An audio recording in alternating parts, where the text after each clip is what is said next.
Hello hi good afternoon everybody, this is CS Chitlange and आप सबका स्वागत है कॉर्पोरेट फाइनेंस के ब्रांड न्यू लेक्चर में। हम लोगों ने कल अपना एक बहुत ही इंटरेस्टिंग सा टॉपिक स्टार्ट किया था जिसका नाम है raising of funds by public issue, जो basically is nothing but your ICDR regulation, SEBI issue of capital and disclosure requirements regulations 2018, right. Now इसके पहले कि हम लोग इसमें घुसे थे, कल हम लोगों ने बहुत सारे बेसिक्स अपना डिस्कस कर लिया था कि एक इंसान को अगर कैपिटल चाहिए होता है तो कौन कौन से स्टेजेस पे जाता है।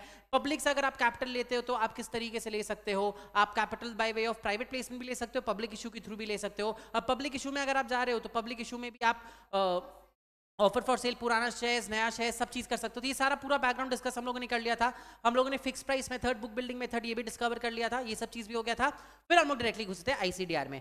कल हम लोग जब आईसीडीआर रेगुलेशंस देखे थे तो उसकी एप्लीकेबिलिटी वाले रेगुलेशन में, रेगुलेशन 3 में हम लोगों ने देखा था 8-9 चीजें होती है, बट आपके सिलेबस में आपको केवल 5 टाइप की चीजें पढ़नी है। IPO, FPO, price issue, QIPs and preferential issue, ठीक है। तो ये 5 चीज आप लोगों को पढ़ना है and we started with our IPO, ठीक है ना। आईपीओ के केस में हम लोगों ने बस 2 चीजें डिस्कस की थी, वो भी कंप्लीट डिस्कशन नहीं हो पाया था।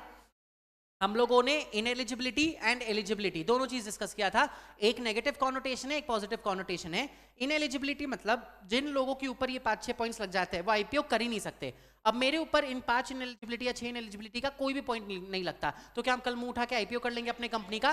नहीं, बिकॉज कंपनी का आईपीओ करना मतलब आप स्टॉक एक्सचेंज में लिस्ट होने वाले हो, वहां पे आपका पूरा पब्लिक डील करेगा आपके शेयर्स के साथ। तो ऑफकोर्स वी वांट ऐसी कंपनी जो एटलीस्ट थोड़ी सी तो बड़ी हो, तो बड़ी कंपनीज अपने को लगती है उस केस में, समझ में आया। तो हम लोगों ने फिर उस केस में पॉजिटिव आपको कंडीशंस दिए कि ये सब फुलफिल करोगे तभी हम आपको आने देंगे। यही डिस्कशन पे हम लोग कल रुक गए थे, एक बार वापस फटाक से देखते हैं। चलो बताओ एलिजिबिलिटी क्राइटेरिया, इनएलिजिबिलिटी क्राइटेरिया में इनएलिजिबिलिटी क्राइटेरिया, किसी भी कंपनी को अगर आईपीओ करना है तो उनमें क्या क्या चीज नहीं होना चाहिए। पहला,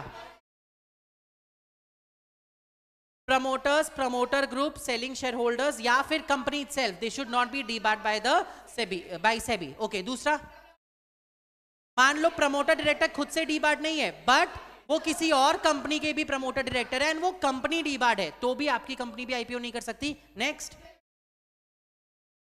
तो प्रमोटर, डायरेक्टर या इश्यूअर तीनों में से कोई भी विलफुल डिफॉल्टर नहीं है। नेक्स्ट, कौन नहीं है फ्यूजिटिव ऑफेंडर? इश्यूअर। कहां से फ्यूजिटिव ऑफेंडर होगा? इश्यूअर कहीं भाग सकता है क्या?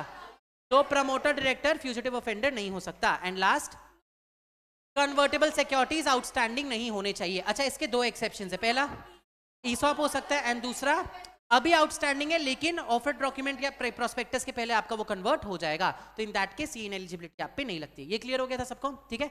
अच्छा, यहाँ पे हम लोगों ने डिस्कस कर लिया। अच्छा, एक बात बताओ मेरे को, आप लोगों ने विलफुल डिफॉल्टर लिखा, कल ही हम आपको एक्सप्लेन किए थे कि विलफुल डिफॉल्टर और इंसॉल्वेंट दोनों में क्या डिफरेंसेस एंड क्या सिमिलैरिटी रहता है। एक इंसॉल्वेंट कंपनी भी अपने पैसे का रीपेमेंट नहीं करती है, विलफुल डिफॉल्टर भी अपने पैसे का रीपेमेंट नहीं करता है। डिफरेंस कहां आ जाता है? इंसॉल्वेंट कंपनी कर ही नहीं सकती क्योंकि उसके पास पैसा ही नहीं है, राइट। विलफुल डिफॉल्टर जो होते हैं उनके पास पैसा है लेकिन फिर भी वो जानबूझ के इंटेंशनली पैसा रीपे नहीं करते हैं। तो यहां पे आप लोगों ने बोला एक विलफुल डिफॉल्टर जो होता है वो वाली कंपनी नहीं कर सकती है क्या बोलते हैं, IPO. What about an insolvent company? Can an insolvent company go into an IPO?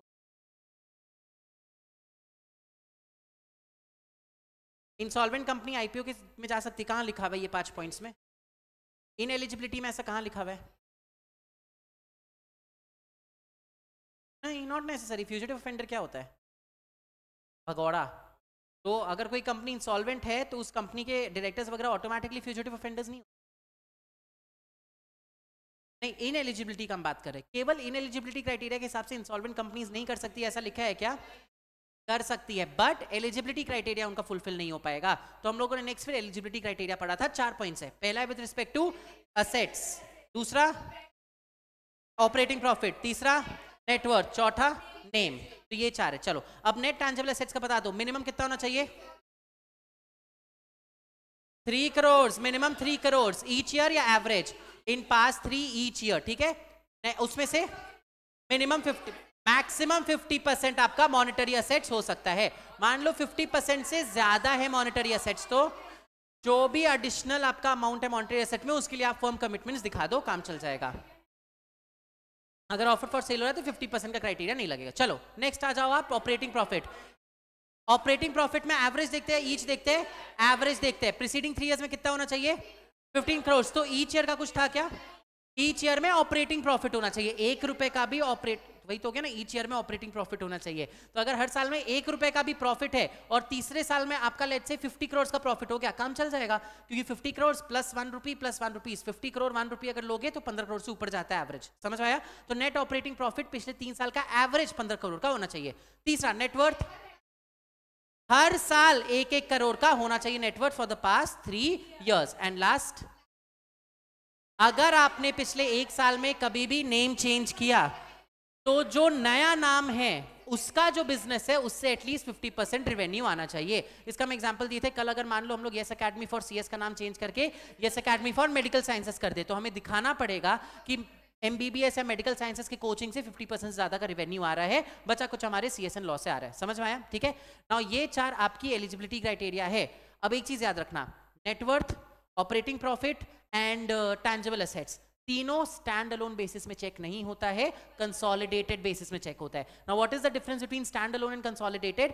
Consolidated तब आता है जब आपके सब्सिडियरी वगैरह भी होंगे, तो आप सबके साथ मिलकर कंसोलिडेटेड फाइनेंशियल स्टेटमेंट बनाते हो। ये जितनी चीजें अपने देख रहे हैं सब कंसोलिडेटेड फाइनेंशियल स्टेटमेंट्स के हिसाब से चेक किया जाता है, not by way of stand alone basis. समझ में आया सबको? मॉनेटरी एसेट्स वो वाले एसेट्स होते हैं जो मॉनेटरी फॉर्म में, कैश फॉर्म में, लिक्विड फॉर्म में। हाँ, कोई फर्क नहीं पड़ता। ठीक है, समझ में आया सबको? ठीक है, चलो अब हम लोगों ने कल कुछ वो देखा था ना, प्रोस्पेक्टस वगैरह देखा था। अब लेट्स सी आपकी कंपनी जब अपना ऑफर डॉक्यूमेंट लेके आती है तो वो उसमें ऐसा एलिजिबिलिटी क्राइटेरिया कैसे दिखाती है। ठीक है, तो अब ये वाला हमारा जो ऑफर डॉक्यूमेंट है, ये ऑफर डॉक्यूमेंट है आपके सेलो का, ये शायद नहीं फ्लेयर का है। ठीक है, फ्लेयर राइटिंग इंडस्ट्रीज का आज से शायद स्टार्ट हुआ है अपना आईपीओ का बिडिंग। ठीक है, आज से हुआ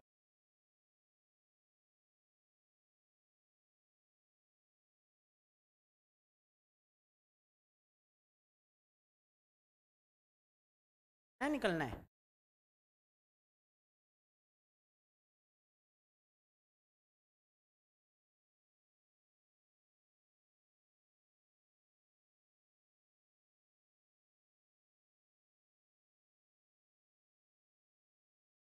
मेरे को ऐसा, हाँ मेरा मन किया। देखो, तो आपको ऐसा एक स्टेटमेंट देना पड़ता है। ऑफ कोर्स आप अपने ड्राफ्ट ऑफर डॉक्यूमेंट या प्रोस्पेक्टस सब में अपने सारे फाइनेंशियल स्टेटमेंट्स वगैरह, सारे टेबल वेबल बैलेंस शीट वगैरह सबका कॉपी देते हो, बट क्या सभी बैठ के आपका एक एक बैलेंस शीट देखेगी, उसमें देखेगी कि नेट टैंजिबल एसेट्स कौन कौन से है, उसमें मॉनेटरी एसेट्स कौन कौन से, वो सब देखेगी क्या? नहीं। तो आपको एक समरी करके देना पड़ता है। अब यहाँ पे 4 कंडीशंस थे हमारे, चारों कंडीशंस देख लो।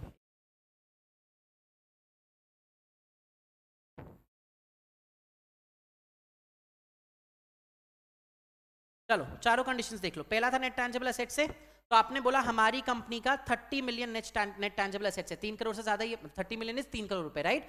तो वी हैव एटलीस्ट 30 मिलियन जो हम लोगों ने रीस्टेटेड एंड कंसोलिडेटेड बेसिस में किया है, एंड इनमें से 50% से ज्यादा मॉनेटरी एसेट्स में नहीं है। इन्होंने एक डिक्लेरेशन दे दिया, this is you not showing exactly आपका कितना नेट टैंजिबल एसेट्स है, आप एक डिक्लेरेशन दे देते हो बस। ठीक है, नेक्स्ट, एवरेज ऑपरेटिंग प्रॉफिट हमारा 15 करोड़ से ऊपर का ही है पिछले 3 साल का, एंड हर साल में हमें ऑपरेटिंग प्रॉफिट हुआ है।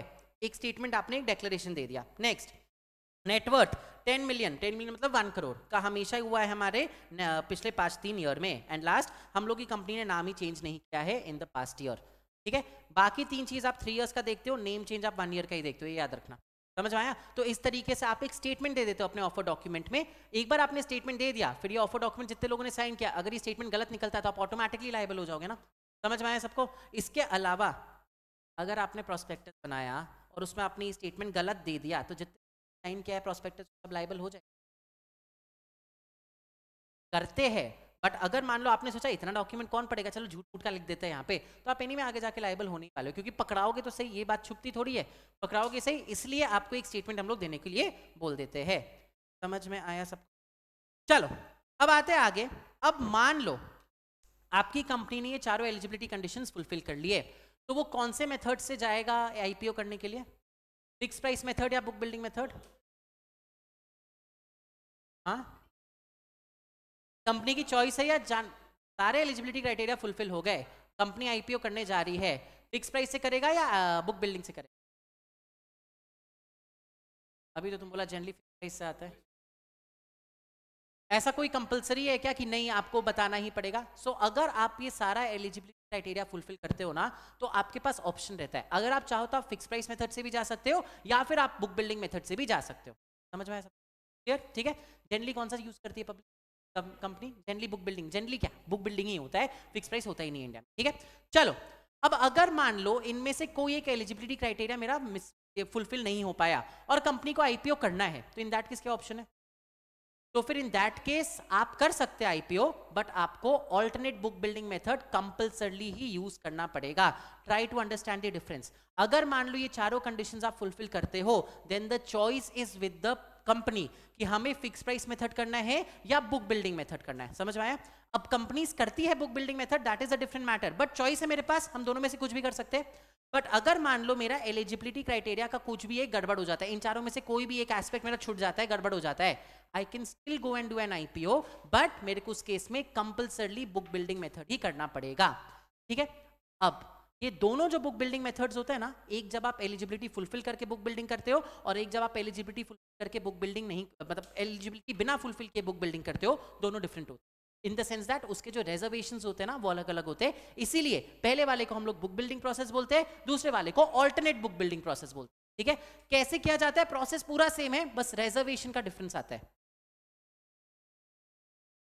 वही तो बोल रहे हैं, दोनों का पूरा प्रोसेस सेम है। आपका बुक बिल्डिंग मेथड एकदम सेम है as alternate book building method, the only difference is reservation से।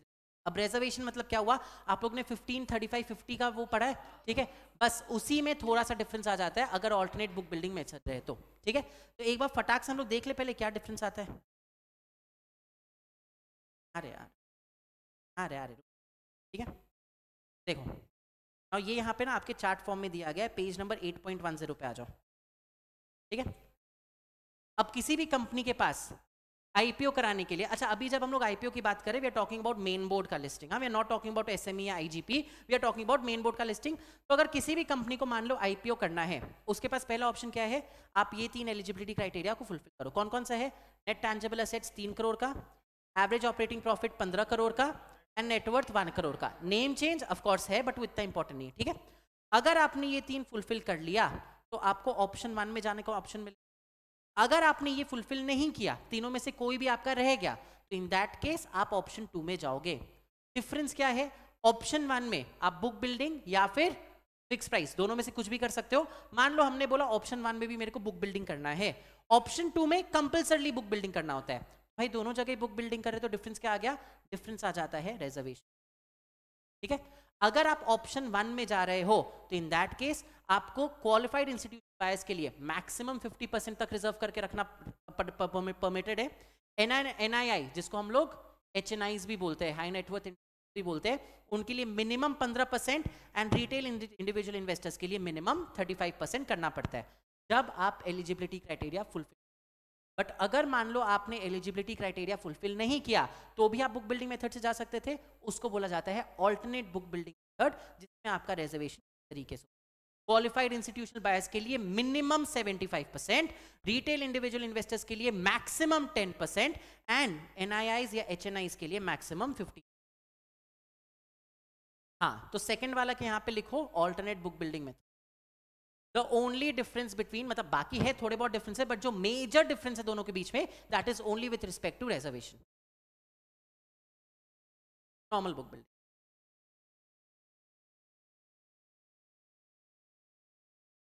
35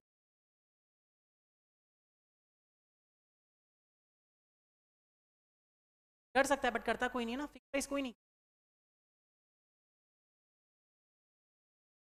फिक्स प्राइस में भी रिजर्वेशन तो आपको रखना ही पड़ेगा। हाँ हाँ, अमेंडमेंट के थ्रू आए कि जो आप 50% रखते हो क्वालिफाइड इंस्टीट्यूशन बायर्स के लिए, अभी अमेंडमेंट नहीं है, पुराना ही अमेंडमेंट है, बट अमेंडमेंट के थ्रू बैड में ऐड किया गया था, उसमें से 5% आपको म्यूचुअल रखना पड़ेगा। हाँ, एंकर इन्वेस्टर्स का इसके आगे है, म्यूचुअल फंड्स का हाँ 5%। समझ में आएगी सबको? अब ये हम आपको बस अभी इसलिए बता दिए क्योंकि आपको समझाना था कि बुक बिल्डिंग और ऑल्टरनेट बुक बिल्डिंग में डिफरेंस क्या है। एलोकेशन अपने को डिटेल में आगे पढ़ना है, इसलिए यहाँ बगल में लिखा हुआ है it will be dealt in detail after, आगे जाके चैप्टर में, ठीक है। वहां पे आप एंकर इन्वेस्टर्स, इसका उसका, अगर यहाँ कम पड़ गया तो कहाँ जाएगा, यहाँ कम पड़ गया, सब डिस्कस अपने करेंगे। बट अभी बस इतना याद रखना, अगर आपका एलिजिबिलिटी क्राइटेरिया फुलफिल होता है तो आप बुक बिल्डिंग या फिक्स प्राइस दोनों में से कुछ कर सकते हो। अगर आपका एलिजिबिलिटी क्राइटेरिया फुलफिल नहीं होता है तो आपको compulsorily alternate book building method से ही करना पड़ेगा। Normal book building method and alternate book building method में डिफरेंस क्या है, एलोकेशन क्या है। यहाँ 50 15 35 चलता है, यहाँ 75 15 10 चलता है, मैक्सिमम मिनिमम उल्टा हो जाता है, ये याद रखना। समझ में आया? ये अपनी डिटेल में आगे पढ़ने वाले, ये क्लियर हुआ? चलो अब इसके बाद ना एक और, अच्छा ऑल्टरनेट बुक बिल्डिंग मेथड में ना अगर मान लो QIB से 75% सब्सक्रिप्शन नहीं मिला, ठीक है, तो जनरल में अपने क्या करते, इधर उधर कर देते। बट ऑल्टरनेट बुक बिल्डिंग में अगर 75% नहीं मिला QIB से, your IPO have to refund. तो ये अनदर बहुत बड़ा रिस्क आ जाता है, क्योंकि आप चाह रहे हो वहां पे, अच्छा क्यों ऐसा रूल बनाया गया कि एलिजिबिलिटी क्राइटेरिया फुलफिल कर लिए तो 50% तक ही दे सकते हो, इधर उधर भी कर सकते हो, बट एलिजिबिलिटी क्राइटेरिया फुलफिल नहीं किए तो 75% कंपल्सरली QIBs को देना ही पड़ेगा। रिस्क की कंपनी, सिंपल सा आंसर है। आप या तो नेटवर्थ में गड़बड़ा गए, या आपने ऑपरेटिंग प्रॉफिट में गड़बड़ाया, या आप टैंजिबल एसेट्स में गड़बड़ा गए। हम पब्लिक का इंटरेस्ट जितना कम हो सके उतना कम रखेंगे। अब अगर QIBs का 75% जो एलोकेट किया गया है वो फुलफिल नहीं होता है तो किसी और के पास चला जाएगा, मतलब इंडिविजुअल्स वहां पे आ जाएंगे, नहीं चाहिए मेरे को बताना चाहिए था। चलो समझ में आया सबको, क्लियर हुआ सबको, ठीक है। तो आप याद रखना 75% जो आपका ऑल्टरनेट बुक बिल्डिंग मेथड का है दैट सेक्रोसेंट, अगर वो नहीं पहुंचता 75% IPO फेल्स, आपको पूरा पैसा रिफंड करना ही पड़ेगा। समझ में आया सब, क्लियर हुआ? चलो अब सबसे मजे की बात अपने कर, मेरे को एक बात बताओ, ये जो एलिजिबिलिटी क्राइटेरिया हम लोग पढ़े, कहाँ चेक करते हैं एलिजिबिलिटी क्राइटेरिया? ऑफर डॉक्यूमेंट में चेक करते हैं। अगर मान लो हम आपको बोल रहे हैं यस एकेडमी जो है उसको IPO करना है, एक बार एलिजिबिलिटी क्राइटेरिया चेक करके बताना, तो क्या मांगोगे मेरे से? कंसोलिडेटेड फाइनेंशियल स्टेटमेंट्स वगैरह मांगोगे, ठीक है। अच्छा ये कंसोलिडेटेड फाइनेंशियल स्टेटमेंट्स कंपनीज की बनती है, राइट? मान लो हम और मुस्कान मैम एक पार्टनरशिप स्टार्ट किए, ठीक है। पार्टनरशिप 10 साल तक बहुत बढ़िया चला, तो हम लोगों ने लेट्स से 2012 में पार्टनरशिप स्टार्ट किया था, ठीक है। हम लोगों का 10 साल तक ये बहुत बढ़िया तरीके से पार्टनरशिप चला, बहुत बड़ा पार्टनरशिप बना, ठीक है। अल्टीमेटली 2022 में हम लोगों ने इसको कन्वर्ट कर दिया इनटू अ कंपनी। कर सकते हैं क्या? कोई प्रॉब्लम है क्या? नहीं है ना, कन्वर्ट कर सकते हैं। चलो कन्वर्ट कर दिया इनटू अ कंपनी। अच्छा अब क्या हुआ, 2023 में we want to go for an IPO। कंपनी ऑलरेडी बन चुकी है हमारी पार्टनरशिप, IPO में तो जा सकते हैं, जा सकते कि नहीं जा सकते? जा सकते ना। चलो हमें IPO के लिए जाना है, हम आपके पास आए और आपको बोले हमें IPO के लिए जाना है, एलिजिबिलिटी चेक करके बताओ। सबसे पहला चीज क्या चेक करोगे? नेट टैंजिबल एसेट्स चेक करोगे। नेट टैंजिबल एसेट्स के लिए आप मेरे से क्या मांगोगे? बैलेंस शीट मांगोगे, बैलेंस शीट मांगोगे ना। बैलेंस शीट आपने मेरे से मांगा, हम बोले देखो ब्रो, मतलब मेरा जो बैलेंस शीट है वो तो पिछले 1 साल का कंपनीज एक्ट के हिसाब से है, बट उसके पहले का तो मेरा पार्टनरशिप था, वो तो पार्टनरशिप लॉ के हिसाब से वहां पे कुछ ऐसा फिक्स नहीं होता, ठीक है। तो पार्टनरशिप के हिसाब से अब तुम उसी में से देख के बता दो। फिर आप बोलोगे अच्छा ऑपरेटिंग प्रॉफिट, तो हम बोलेंगे P&L स्टेटमेंट है 1 साल का कंपनी लॉ के हिसाब से, बिकॉज पिछले साल ही कंपनी बनी थी, उसके पहले का हम लोगों ने अपने हिसाब से जो करना था कर लिया था, वो भी इतना हमारा कंपनी लॉ के हिसाब से शेड्यूल 3 के हिसाब से नहीं है। Same goes for net worth also. तभी इन दैट केस ऐसे केस क्या किया जाता, तो मतलब यू आर सेइंग कि अगर कोई पार्टनरशिप कंपनी में कन्वर्ट करती है तो उसको मिनिमम 3 साल तक वेट करना ही पड़ेगा, उसके बाद ही वो जाके IPO कर सकते हैं। तो मतलब अगर कोई पार्टनरशिप कंपनी में कन्वर्ट करती है और अगर कन्वर्जन के 3 साल के अंदर अंदर IPO कर रही है, it has to go through alternate book building method. Criteria check ही कैसे करोगे फुलफिल होने या नहीं होने? 3 इयर्स वेट ही करना पड़ेगा तभी IPO कर सकते। कैसे करेंगे? How will you check? मेरे को अगर 23 में करना है तो मेरे को 2020 से लेके 23 तक का चेक करना पड़ेगा, कैसे करेगा? बट पहले के जो फाइनेंशियल स्टेटमेंट्स है they are not as per your companies act का स्केड्यूल।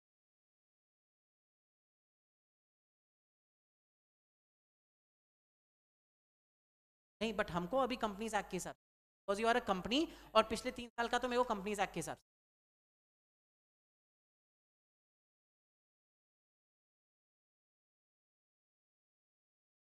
करा सकते हैं ऐसे?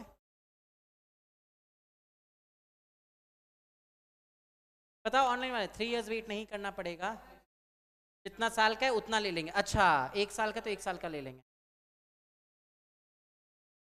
मेरा क्वेश्चन सुनो, आपको पिछले 3 साल का देखना था, अभी 2023 में आईपीओ करना है,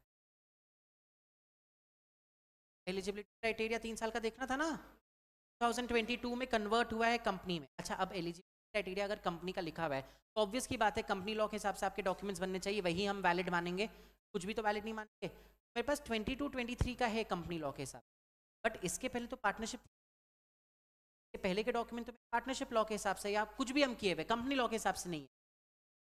यू सेट 3 साल वेट करना पड़ेगा।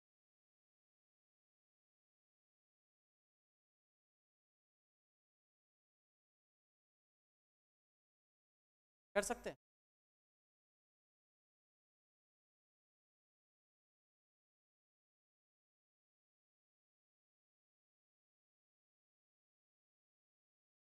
कौन चेक कर? एग्जैक्टली यही होता है। अगर मान लो मेरी कंपनी को 20 आईपीओ में जाना है, मेरे पास 2022 का तो पूरा है किया हुआ, ठीक है, उसके पहले का जो भी 2 साल का मेरे को चाहिए, आप एक सीए के पास जाओगे एंड सीए से आप उसको कन्वर्ट करवाओगे इनटू कंपनीज एक्ट का फॉर्मेट। ठीक है, आप सीए को बोलोगे देखो मेरे को कंपनी लॉ के हिसाब से चाहिए, सीए शेड्यूल 3 फॉलो करके प्रॉपर उसको देखेगा, आपको एक सीए सर्टिफिकेट देगा कि आपका जो भी हम लोगों ने किया शेड्यूल के हिसाब से किया हुआ है, प्रॉपर डिस्क्लोजर इसमें दिए गए हैं, इसमें प्रॉपर अकाउंटिंग स्टैंडर्ड्स फॉलो किए गए हैं एंड ये ट्रू एंड फेयर व्यू दिखाता है आपके कंपनियां को, तभी उन डॉक्यूमेंट वैलिड मानेंगे। समझ में आया? You do not have to wait for 3 years. You do not have to compulsorily go through alternate book building method. आपको बस सीए से एक सर्टिफिकेट लेके आना पड़ेगा कि हम लोगों ने अपने पुराने स्टेटमेंट्स को कन्वर्ट कर लिया अकॉर्डिंग टू शेड्यूल 3 एंड उसमें प्रॉपर डिस्क्लोजर्स दिए गए हैं, अकाउंटिंग स्टैंडर्ड्स फॉलो किया गया है और क्या बोलते हैं ट्रू एंड फेयर व्यू दिखाया जा रहा है। समझ आया? फॉर एग्जाम्पल एक कंपनी थी, कंपनी ए, ठीक है, company A got broken into company B and company B को इन्होंने स्पिन ऑफ करके अलग कर दिया। कर सकते हैं क्या? ये हुआ है 2020, कंपनी ए से इन्होंने स्पिन ऑफ। सो फॉर इसका एक एग्जांपल अपने उसमें पढ़ेंगे ही खैर पूरा सीआर वाले पार्ट में, बट इसका एक एग्जांपल है जो एलएनटी एंड अल्ट्राटेक सीमेंट का हुआ था। दिस वाज एलएनटी का सीमेंट सेक्टर उन्होंने अलग करके अल्ट्राटेक सीमेंट बना दिया था एंड एलएनटी वैसे का वैसे ही रह गया था। कर सकते हैं, ठीक है। ये 2022 में हुआ। 2022 में जब ये स्पिन ऑफ हुआ या डीमर्ज हुआ, ये पहले तो सब साथ में ही बनता था इनका। 2022 से लेकर 2023 में ए का अलग स्टेटमेंट बना, बी का अलग स्टेटमेंट बना। अब 2023 में company get an IPO done. अब कंपनी बी को अगर आईपीओ करवाना है तो आपको कंपनी बी का स्पेसिफिकली पिछले 3 साल का चेक करना पड़ेगा, बट कंपनी बी का अलग से तो केवल 2022 ऑनवर्ड्स है, उसके पहले वाले का क्या करोगे? कंसोलिडेटेड बनता अलग तरीके से, ऐसा नहीं है कि डीमर्ज कर दिया तो कंसोलिडेटेड हो गया। इसमें भी सेम चीज किया जाएगा। आप एक सीए को बुलाओगे, सीए को बोलोगे कि जितना, अच्छा कभी भी एक कंपनी टूटती है तो एक रेशियो में टूटती होगी ना, हो सकता है 80% इधर गया होगा, 20% इधर गया होगा, तो आप सीए को बुलाओगे और सीए को बोलोगे कि ब्रो तुम प्लीज मेरे को इस हिसाब से पूरा अकाउंट्स बना के दो कि मेरे को केवल बी कंपनी का पिछले 3 साल का अकाउंट्स दिख जाए। साथ ही साथ एक स्टेटमेंट दो या एक डिक्लेरेशन या सर्टिफिकेट दो जहां पे आप बोलोगे कि प्रॉपर डिस्क्लोजर्स है, अपना ट्रू एंड फेयर व्यू है एंड अकाउंटिंग स्टैंडर्ड्स को फॉलो किया गया। तो चाहे आप पार्टनरशिप को कन्वर्ट कर रहे हो कंपनी में, चाहे आप किसी का एंटिटी को स्पिन ऑफ कर रहे हो किसी और कंपनी में, राइट, दोनों केसेस में सेम जाता है। You don't have to wait for 3 years, you don't have to compulsory alternate book. समझ में आया? अच्छा आईसीडीआर का स्पीड ठीक चल रहा है, हम जानबूझ के बहुत फास्ट नहीं पढ़ा रहे। अगर एक्स्ट्रा लगेगा अपने को संडे को एक्स्ट्रा ले लेंगे, अगर क्या लगेगा ही, और इसलिए संडे लिया हुआ है कि संडे से एक्स्ट्रा ले लेंगे, बट स्पीड हम यही रखने वाले, ठीक है, बिकॉज अदरवाइज तुम। तो ये सबको समझ में आया पक्का? चलो एक बार यहाँ तक रीड कर लो। कल आप लोगों ने रीड नहीं किया था ये चीज। चलो एलिजिबिलिटी, यहाँ पे जो in case eligibility is not met है ना, के बगल में लिखो ऑल्टरनेट बुक।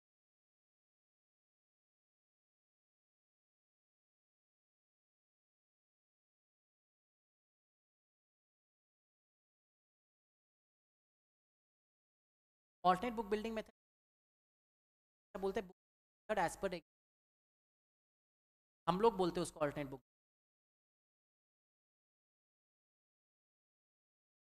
दो तरह के बुक बिल्डिंग, एक में 55 फॉलो करते हैं, एक में 75 50 10 फॉलो करते हैं। हाँ 70 तो उसको बस ऑल्टरनेट बुक बिल्डिंग। रीड, तुम क्या खा रहे हैं? क्लास से बैठ के तंबाकू खा रहा है? तंबाकू ही होता है ये। अगर तुम दिवाली में छोड़ कोई क्लास के पीछे, और हम देख रहे हैं, हम बोल रहे हैं कंटिन्यूसली, ऐसे कुछ यहाँ पर निकाला, हमको लगता है बीच में ऐसे ऐसे ऐसे ऐसे भी किया होगा जो हम देख नहीं पाए। तुम भी खा लिया, सही नालायक। क्यों माउथ फ्रेशन करना है अपना? 4 घंटा तो यहीं पे रहेगा अभी बैठे हुए। मैं बुला के बैठा दे। चलो रीड करो सब लोग।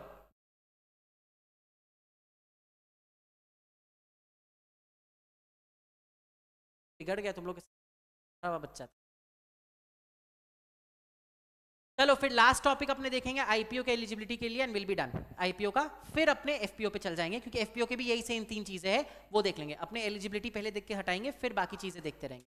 तो हम बोले आईपीओ का लास्ट टॉपिक है, फिर will be done with IPO. No, इतना भी धीरे नहीं पढ़ाएंगे कि 10 दिन का लेक्चर जो है अपना 25 दिन तक खिंचा जाए। चलो अब कुछ जनरल कंडीशंस देख लेते हैं हम लोग कि चलो आपने अपनी कंपनी का इनएलिजिबिलिटी चेक कर लिया, आपने अपनी कंपनी का एलिजिबिलिटी भी चेक कर लिया। अब कुछ कंडीशंस हम लोग देखते हैं। पहला कंडीशन, आपको इन प्रिंसिपल अप्रूवल लेके आना होगा किसी भी स्टॉक एक्सचेंज। ऑब्वियस की बात है, हम सबको पता है कि कोई भी चीज अगर हम लिस्ट कराने के लिए जाते हैं पहले इन प्रिंसिपल अप्रूवल लेके आ जाते हैं, नहीं तो पता चला पूरा आपने तैयारी कर ली और लास्ट में आपके एनएससी से बीएससी ने बोल दिया सॉरी ब्रो नहीं करेंगे लिस्ट। तो पहला, अच्छा ये हाईलाइट करते जाओ जो हम हाईलाइट कर रहे हैं। तो आपको बस ये देख के याद रहेगा, पहला इन प्रिंसिपल अप्रूवल। एक स्टॉक एक्सचेंज को आपको डेजिग्नेटेड स्टॉक एक्सचेंज की तरह अपॉइंट करना पड़ेगा, ठीक है। डिपॉजिटरी के साथ एक अग्रीमेंट में एंटर करना पड़ेगा कि मेरे सारे शेयर्स अब डीमैट फॉर्म में रहने वाले हैं, क्योंकि अगर आप स्टॉक एक्सचेंज पे लिस्ट हो रहे हो, all your shares have to be compulsory demat form में।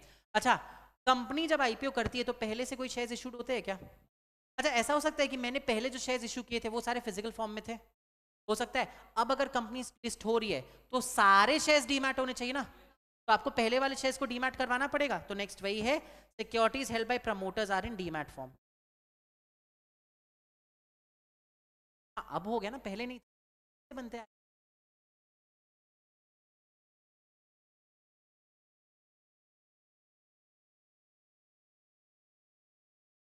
पहले इनकी pinky ponky father is a donkey करके कलर सिलेक्ट कर लेते अपने। फादर हैड अ डोंकी था, सॉरी इज अ डोंकी नहीं था। चलो नाउ जितने भी पार्टली पेड अप शेयर्स थे have been fully paid up, ठीक है। तो अगर कंपनी के पास outstanding partly paid up shares है वो सारे फुल्ली पेड अप हो जाने चाहिए। अगेन प्रैक्टिकली स्पीकिंग ऐसा होता है क्या कभी? सारे शेयर्स फुल्ली पेड अप ही रहते हैं आज के जमाने में, कोई ऐसे पार्टली पेड अप नहीं होता, ठीक है।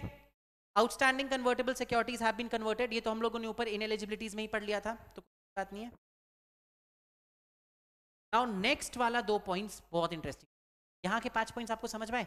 इन प्रिंसिपल अप्रूवल, साथ ही साथ डेजिग्नेटेड स्टॉक एक्सचेंज बनाना है, सारे शेयर्स डीमैट फॉर्म में होने चाहिए, आपको एक डिपॉजिटरी के साथ अग्रीमेंट में एंटर करना पड़ेगा, फुल्ली पेड अप होने चाहिए एंड कन्वर्टेबल सिक्योरिटी सारे कन्वर्ट हो जाने चाहिए।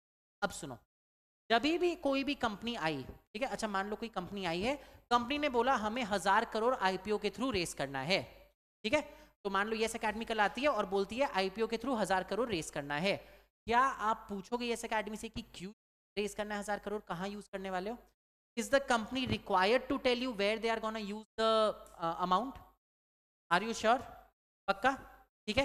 तो सेम वे कभी भी कोई भी कंपनी आईपीओ वगैरह लेके आती है ना, तो उन्हें अपने प्रोस्पेक्टस में लिख के देना होता है कि आईपीओ से जो पैसा आने वाला है उस पैसा से वो क्या बोलते हैं, क्या क्या काम करने वाले हैं। अब कोई भी ऐसा नहीं होता कि एक ही पर्टिकुलर ऑब्जेक्ट के लिए हम सारा पैसा लगाने वाले। तो अगर 1000 करोड़ है तो प्रॉब्लली हम बोल देंगे कि 250 करोड़ हम इसमें लगाएंगे, 500 करोड़ इसमें लगाएंगे, 100 करोड़ इसमें लगाएंगे, 100 करोड़ मोटा मोटा आपको बता दिया जाता है ना। उसी में एक हेड होता है जनरल कॉर्पोरेट पर्पस, ठीक है।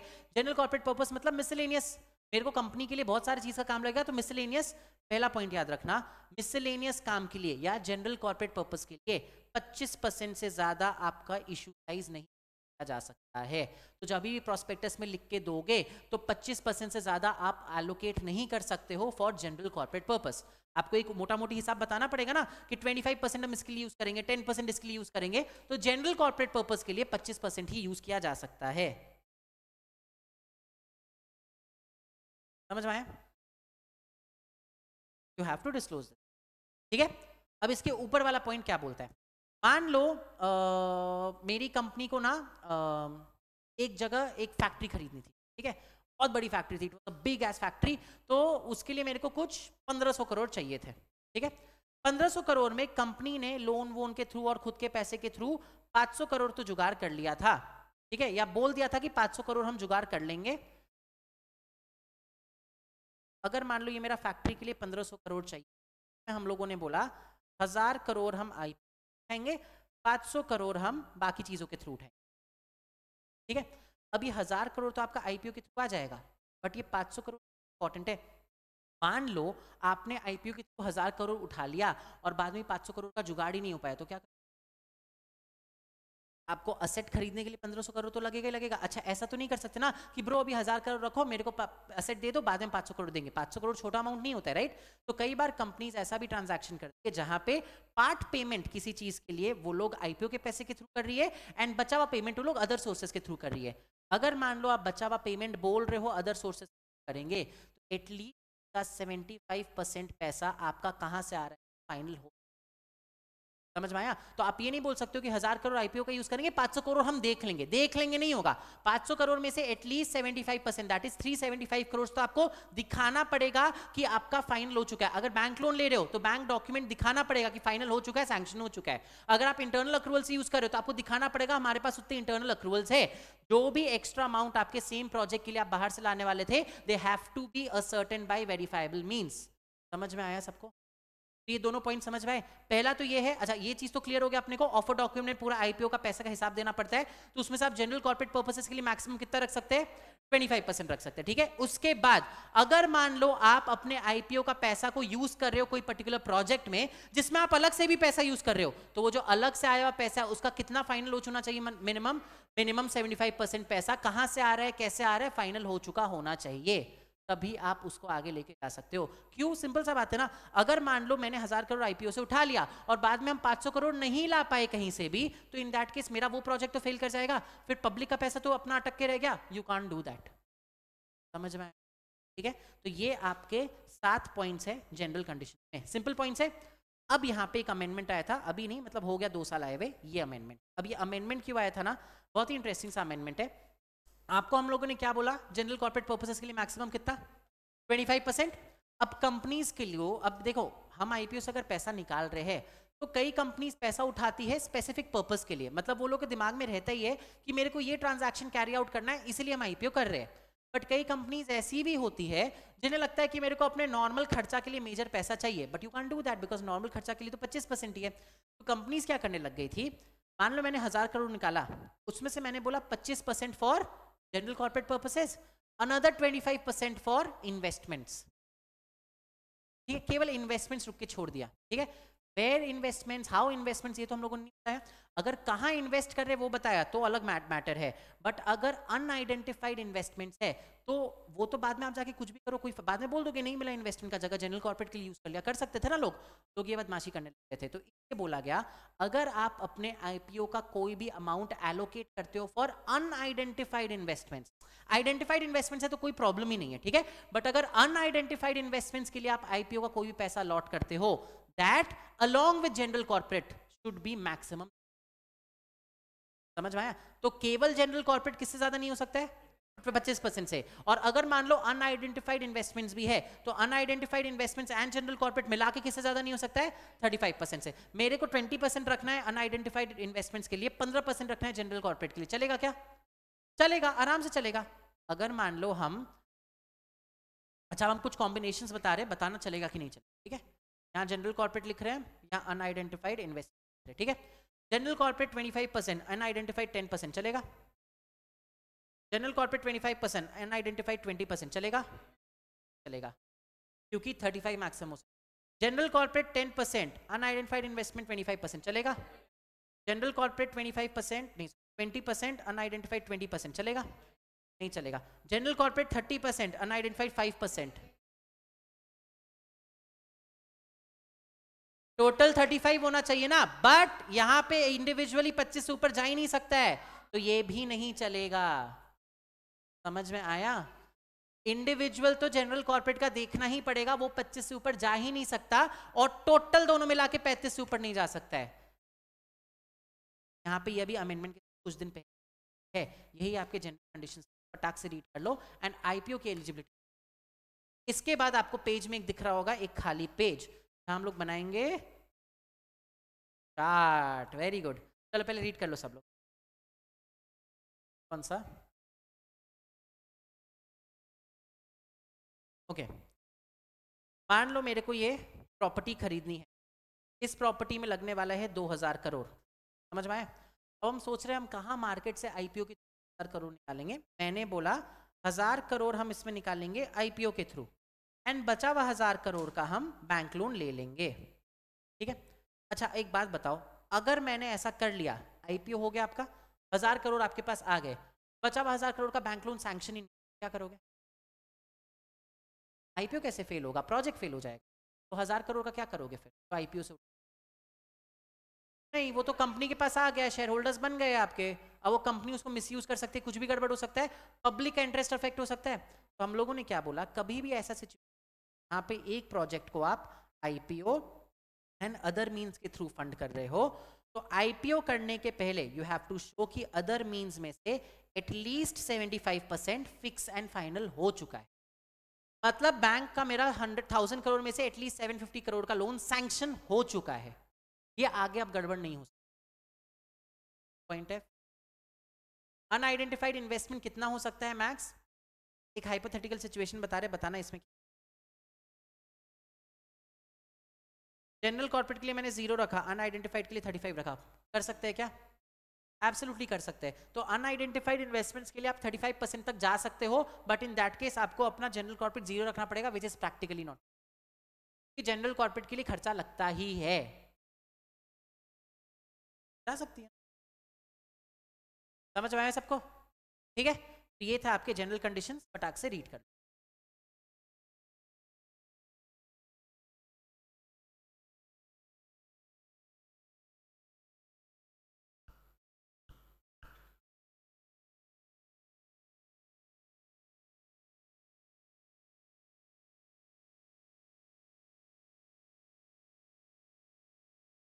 अब ये इनएलिजिबिलिटी, एलिजिबिलिटी, जनरल कंडीशंस, तो हम लोग को इस एक पेज में चार्ट के फॉर्म में, ताकि आगे से अपने को ये 4 पेजेस पढ़ना ही ना पड़े, केवल चार्ट पढ़े अपना काम हो जाएगा। और ये वेरी इंपॉर्टेंट फ्रॉम गया है, हर दूसरे सेकंड में पूछा जाता है। ठीक है, करके नहीं आती, यही करेंगे, कोई बात नहीं, अभी हम अच्छे से। ठीक है, तो सबसे पहले इनएलिजिबिलिटी, हाँ तुम लोग को अपने हिसाब से ट्वीक, कितनी अनआइडेंटिफाइड में, हाँ जनरल कॉर्पोरेट के ऊपर 25 का लिमिट। अगर मान लो आपने अनआइडेंटिफाइड रखा 30, जनरल कॉर्पोरेट रखा 5, आप ठीक है। अब इनएलिजिबिलिटी का पहला इनएलिजिबिलिटी क्या था?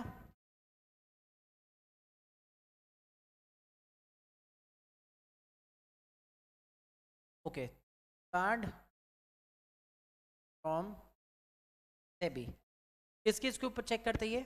Promoter, issuer, share holder, promoter group, director नहीं है उसमें,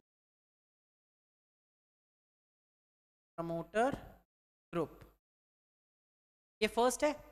एंड इसमें एक और क्राइटेरिया था डिबार्ट फ्रॉम सेबी का, that was common promoter director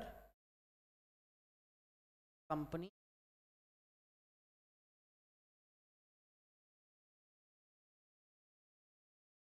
ये समझ में आ जाएगा। कॉमन प्रमोटर डायरेक्टर मतलब ऐसी कोई कंपनी जो डीबार्ड है और ईश्वर कंपनी दोनों के कॉमन प्रमोटर, पहला हो गया। अब नेक्स्ट केवल विलफुल डिफॉल्टर लिखने से चलेगा? डिफॉल्टर। तीसरा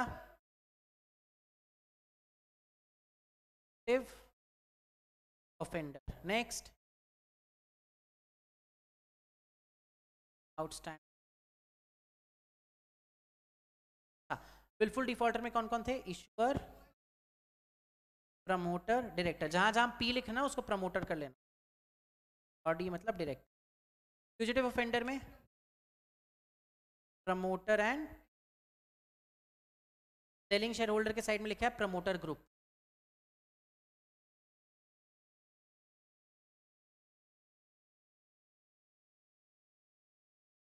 ठीक है। अच्छा, अब आउटस्टैंडिंग कन्वर्टेबल सिक्योरिटीज के एक्सेप्शन।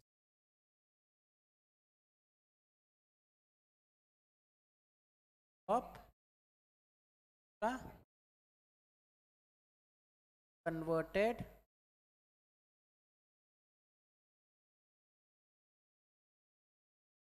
इनएलिजिबिलिटी सही था पक्का?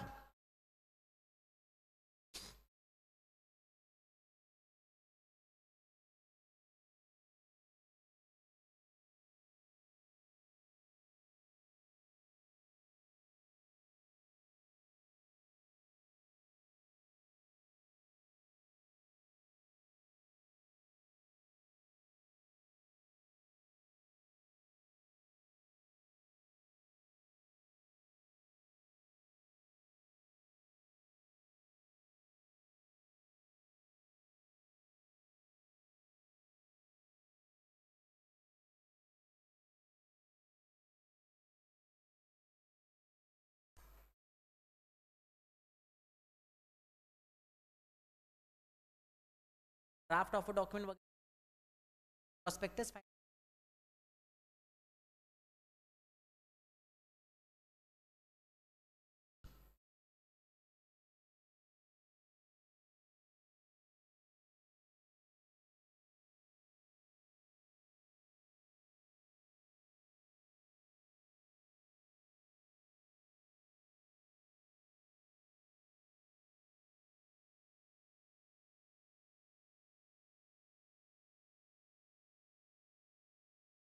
क्या? चलो नेक्स्ट अपने एलिजिबिलिटी। एलिजिबिलिटी के 4 पॉइंट्स थे। पहला net tangible asset 3 crore each of. दूसरा, अच्छा इसमें 50% वाला भी रूल है ना, मैक्स 50%। बस इतना ही लिखने का जरूरत है, उसके आगे का नहीं।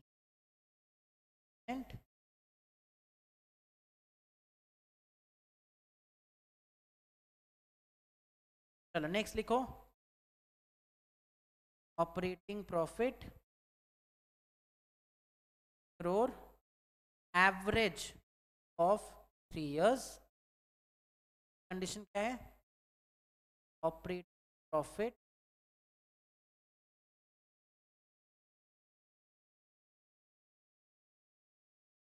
Third condition net worth 1 crore of fourth.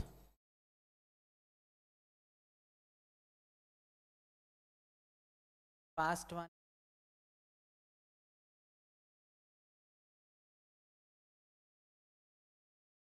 Revenue. अच्छा न्यू नेम लिखे तो समझ में आ गया ना, नया नाम का जो बिजनेस।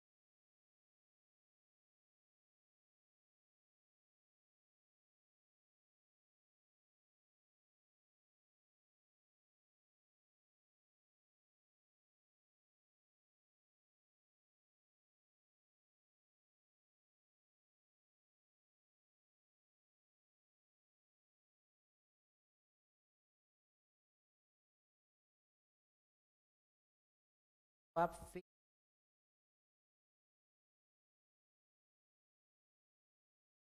बुक बिल्ड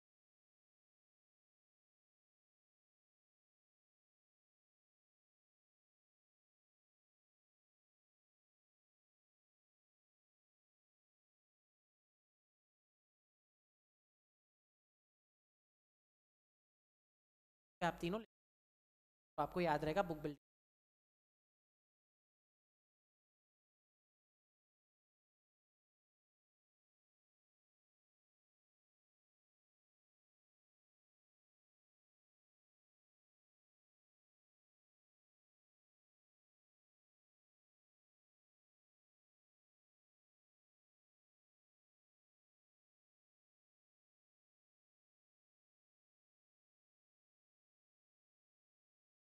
आपका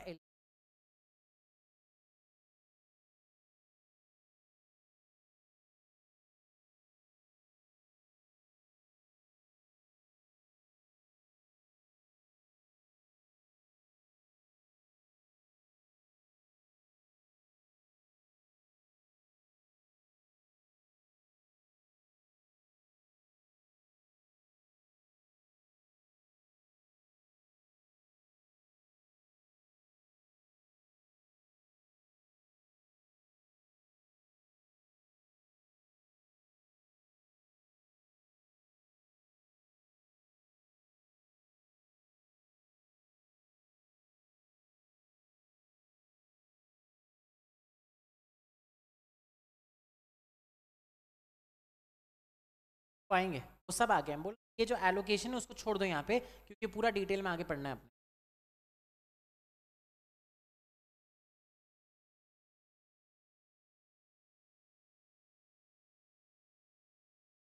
हो गया एलिजिबिलिटी?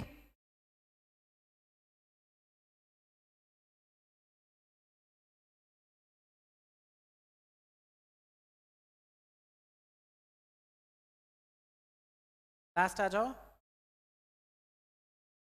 General conditions. ये तो इजी है।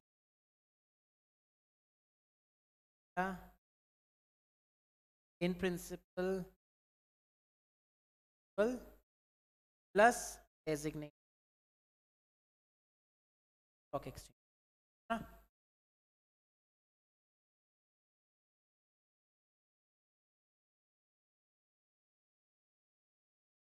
पॉजिटिव इसका all promoters holding platform. Fourth,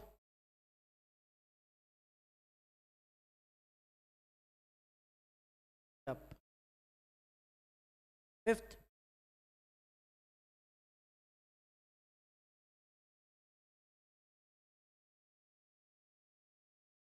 convert. General corporate purpose max 25%, यहीं पे लिख लो general corporate purpose plus unidentified investment max 35 है। एंड लास्ट पॉइंट आपका आ गया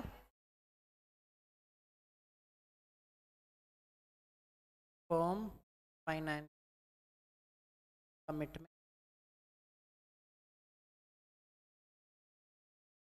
of outstanding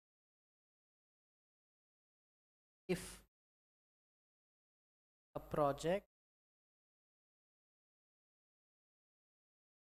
led by us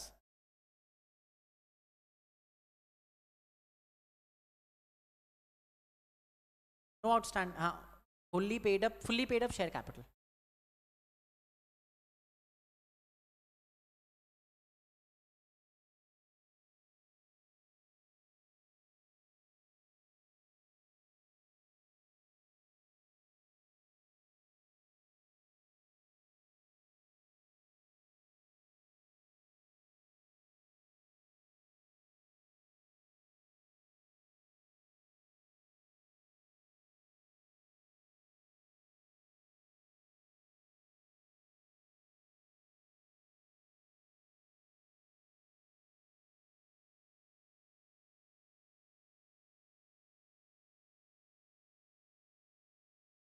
हो गया?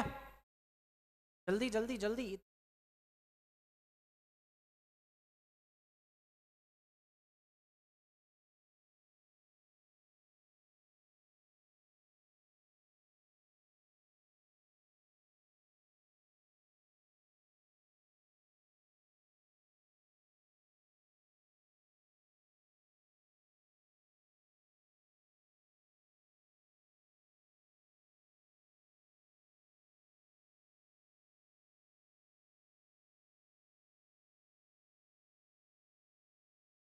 हो गया।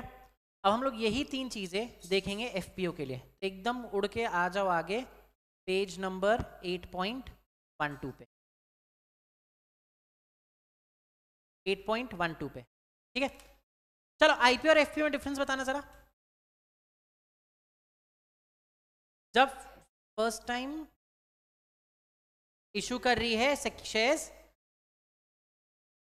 लिस्ट होने के लिए पब्लिक को, तो वो आईपीओ होता है। एफपीओ क्या होता है? जब कोई कंपनी ऑलरेडी लिस्टेड है और वो और शेयर्स इशू करिए पब्लिक को। अच्छा, आईपीओ में ऑफर फॉर सेल भी हो सकता है, फ्रेश इशू भी हो सकता है। एफपीओ में उसमें भी ऑफर फॉर सेल और फ्रेश इशू दोनों हो सकता है। हो सकता है ना प्रमोटर अपना होल्डिंग आईपीओ के टाइम डाइल्यूट नहीं किया, आगे जाके उसको डाइल्यूट करना है, तो दोनों चीज हो सकता है, राइट। अब दोनों केस में बताना आईपीओ जो कंपनी कर रही है वो ज्यादा रिस्की है या एफपीओ जो कंपनी कर रही है वो ज्यादा रिस्की है? क्यों आईपीओ वाली ज्यादा रिस्की है? क्योंकि फर्स्ट टाइम हो रहा है, अभी तक कोई उस पर नजर नहीं रख रहा था। एफपीओ जो कंपनी कर रही है वो पहले आईपीओ कर चुकी है, वो स्टॉक एक्सचेंज पे लिस्टेड है, तो ऑलरेडी एलओडीआर उसकी बजा के रखा होगा, राइट। ऑलरेडी वो एलओडीआर रेगुलेशंस के अंदर है, ऑलरेडी सेबी के पर्व्यू के अंदर आता है। तो एफपीओ जो भी कंपनी करती है ना वो ऑलरेडी बहुत स्ट्रांग होती है या वो ऑलरेडी लेस रिस्की होती है as compared to a company जो आईपीओ कर रही है। तो आईपीओ में हम लोग ने जो एलिजिबिलिटी क्राइटेरिया देखा ना, एफपीओ में उससे बहुत कम है। FPO has very lesser eligibility criteria. Why? Because those companies are already listed on the stock exchange, तो उसके लिए हम लोग इतना माथा लगाते ही नहीं है। बट यही 3 कंडीशंस आपको यहाँ पे भी देखने हैं, तो एक फटाक से देख लेते हैं। सबसे पहले अपने को देखना है इनएलिजिबिलिटी, कौन कौन सी कंपनीज आईपीओ नहीं कर सकती। ऐसा कोई भी कंपनी जिसमें या तो कंपनी या उसका प्रमोटर या promoter group, director, selling share holder, इनमें से कोई भी हम लोग कोई भी इंसान को डी बार कर दिया गया है सिक्योरिटीज मार्केट को एक्सेस करने से। सेम है पॉइंट पहला वाला, ठीक है। दूसरा वाला पॉइंट, अगर कोई भी प्रमोटर डायरेक्टर किसी ऐसे दूसरे कंपनी का प्रमोटर डायरेक्टर है जिसको डीबार किया गया है स्टॉक एक्सचेंज को एक्सेस करने से, अगेन सेम पॉइंट। तो पहला वाला आप उस कंपनी या उसके promoter director, share holder, selling share holder in लोग का बात कर रहे हैं। दूसरे वाले में आप बोल रहे हो कि वो प्रमोटर डायरेक्टर खुद से डीबार नहीं है, कोई और कंपनी थी जिसमें वो प्रमोटर डायरेक्टर, वहां पे भी प्रमोटर डायरेक्टर था एंड वो कंपनी डीबार हो गई, तो ऑटोमेटिकली आप भी एफपीओ नहीं कर पाओगे। नेक्स्ट, अगर आपका कंपनी या फिर आपके प्रमोटर डायरेक्टर्स विलफुल डिफॉल्टर है, and the last one is अगर आपका प्रमोटर या डायरेक्टर फ्यूजिटिव इकोनॉमिक ऑफेंडर है, राइट। ये 4 पॉइंट्स तो सेम ही है, कौन सा पॉइंट नहीं आया यहाँ पे? आउटस्टैंडिंग कन्वर्टेबल सिक्योरिटीज वाला पॉइंट नहीं आया, तो हम लोग इशू कन्वर्टेबल है, बट वो फर्स्ट टाइम के लिए हम लोग, क्योंकि सेकंड टाइम जब आप कन्वर्टेबल सिक्योरिटीज कर रहे होगे तो स्टॉक एक्सचेंज में सारे डिस्क्लोजर्स ऑलरेडी होंगे, people will be aware of it, तो इसलिए हम लोग उसको नहीं रखते। सो केवल यही 4 पॉइंट्स है इन एलिजिबिलिटी के लिए। कुछ भी इसमें समझना है क्या? ये सब चीज तो अपना पहले से पढ़ा हुआ है, बस याद रखना उधर 5 थे, यहाँ पे 1 ही है, सेम ही होता है। फ्यूजिटिव इकोनॉमिक ऑफेंडर ही वहां पे भी लिखना था इन लोगों को, बट इन लोगों ने लिखा नहीं, सेम ही होता है। समझ में आया सबको? एलिजिबिलिटी रिक्वायरमेंट में देख लो, वहां पे क्या क्या एलिजिबिलिटी रिक्वायरमेंट था? Net tangible assets, net worth and operating profit. क्यों रखा था हम लोगों ने ये 3 को? क्योंकि हमें देखना था ना कंपनी बड़ी कंपनी है, अगर छोटी कंपनी है तो हम उसको नहीं आने देंगे ना। Tangible assets, profit and net worth आप क्यों देखते हो कि कंपनी बड़ी है, स्केलेबल है, तभी पब्लिक इन्वॉल्व होगी। अच्छा, वो कंपनी ऑलरेडी लिस्टेड है, ये 3 देखने का कोई सेंस बनता है क्या? नहीं। तो एलिजिबिलिटी के टाइम पे हम केवल नेम चेंज वाला देखते हैं। अगर पिछले 1 साल में इस कंपनी ने अपना नाम चेंज किया है तो at least 50% of the revenue should be from the change name. समझ आए? अच्छा, मान लो ये नेम चेंज वाला क्राइटेरिया फुलफिल नहीं हुआ, उधर में अगर क्राइटेरिया फुलफिल नहीं होता एलिजिबिलिटी का, तो क्या करते थे? ऑल्टरनेट बुक बिल्डिंग करते थे। यहाँ पे भी सेम है, अगर मान लो ये नेम चेंज वाला क्राइटेरिया फुलफिल नहीं होता है तो भी आप एफपीओ कर सकते हो, बट आपको ऑल्टरनेट बुक बिल्डिंग के थ्रू जाना पड़ेगा, जिसमें 75% you have to minimum 75% you have to allocate to QIBs. तो सेम ही अगेन वेरी इजी, आईपीओ पढ़ लिया तो एफपीओ कुछ भी नहीं है, जब तुच्छा सा ही है। समझ में आया सबको? ओ समझा, ठीक है। लास्ट एक बार जनरल कंडीशंस देख लेते हैं, ठीक है। फर्स्ट, आपको एप्लीकेशन फाइल करना है किसी भी एक रिकॉग्नाइज्ड स्टॉक एक्सचेंज में, एंड एक को आपको डेजिग्नेटेड स्टॉक एक्सचेंज की जगह बनाना है। ऑलरेडी लिस्टेड है आपके शेयर्स ना, तो अब क्या इन प्रिंसिपल अप्रूवल? हाँ, न्यू शेयर्स के लिए इन प्रिंसिपल अप्रूवल लगता है और वो आपको लेना ही पड़ेगा, यहाँ पे लिखा नहीं है।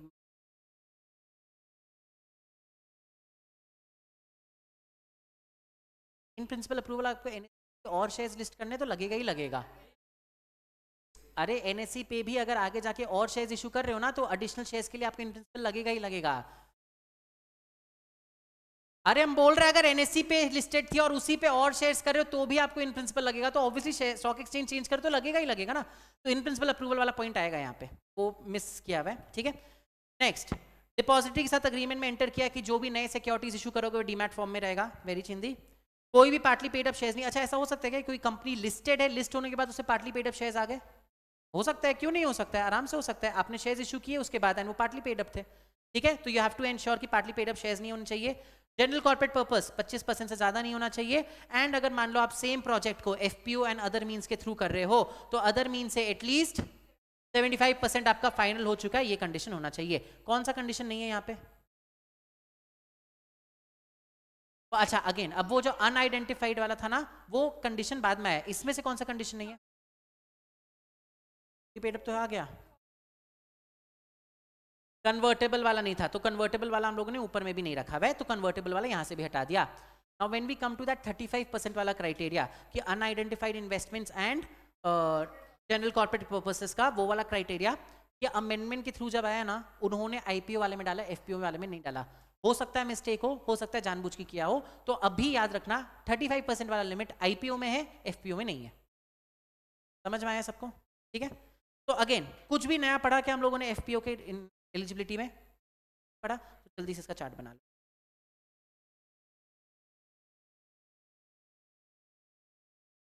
Issue of warrant same as IPO है,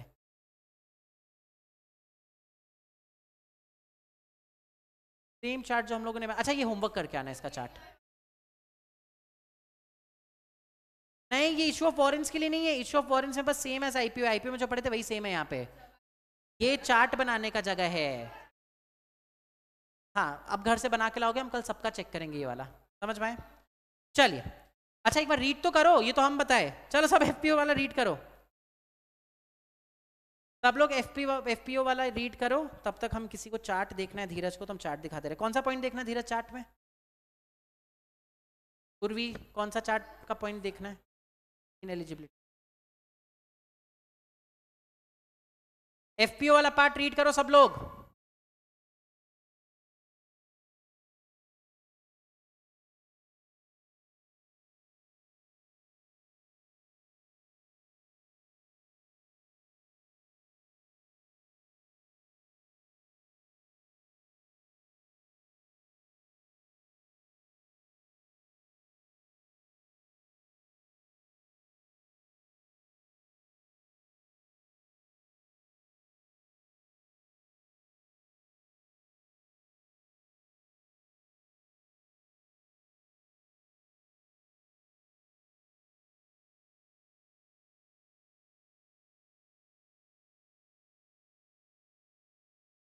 इतना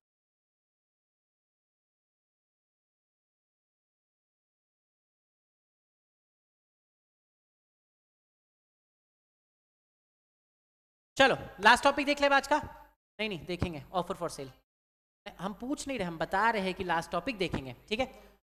नेक्स्ट है बस ये 8.8। अब सुनो मेरी बात, क्यों हम पहले आपको आईपीओ और एफपीओ दोनों का एलिजिबिलिटी क्राइटेरिया बताए? क्योंकि इसके बाद हम लोग जो जो चीज पढ़ने वाले हैं ना सब सेम होने वाला है। आप टॉपिक के हेड पे देखो रेगुलेशंस कौन कौन से दिए गए, 8 एंड 105। कल ही हम लोगों ने डिस्कस किया था ना, chapter 2 is IPO, 3 rights issue बीच में पूरा गायब हो जाता है। देन चैप्टर 4 आ जाता है आपका एफपीओ। तो एफपीओ स्टार्ट होता है 101 से, आईपीओ स्टार्ट होता है 4 से, राइट। तो इसीलिए आप दो रेगुलेशंस देखोगे, एक सिंगल डबल डिजिट में रहेगा आपका और एक 3 डिजिट्स में रहेगा।